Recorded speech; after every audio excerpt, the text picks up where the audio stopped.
ચારેવ દિશામાં હજારો ભાવિ ભક્તોના મુખમાંથી એક જ નારો ગુંજી રહ્યો છે, નમામિ દેવી નર્મદે. નર્મદા મૈયાની એમ કહેવાય છે કે આ પરિક્રમા અનેક ભવોના પાપ દૂર કરે છે.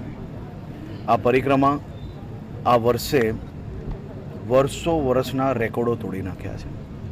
દરરોજ હજારોની સંખ્યામાં અને શુક્ર શનિ રવિ બેઉ અઠવાડિયામાં લાખોની સંખ્યામાં ભાવિ ભક્તો આ પરિક્રમા માટે અહીંયા પધાર્યા હતા. હું નર્મદા જિલ્લાના સૌ નાગરિકોનો આભાર માનું છું.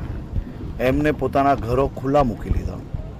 લોકોએ કોઈ બી ભાવિ ભક્ત કોઈ બી જિલ્લામાંથી કોઈ બી રાજ્યમાંથી આવ્યો હોય, કોઈ બી પ્રકારની તકલીફ ના પડે તે માટે, ના કોઈ જાન ના પહેચાન, ફિર બી તમે જે આવેલા હોય બધા અમારા મહેમાન, આ વિચારો જોડે ગુજરાતના નાગરિકો સૌ લોકોને આવકાર્યા.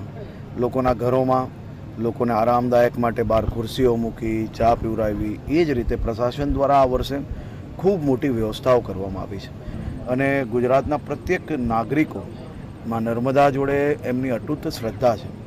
આ શ્રદ્ધા બધા જ લોકો સારી રીતે અહીંયા આવીને પરિક્રમા કરી શકે તે પ્રકારની વ્યવસ્થાઓ આવનારા વર્ષોની અંદર ઉત્તરોત્તર વધારો કરવામાં આવશે.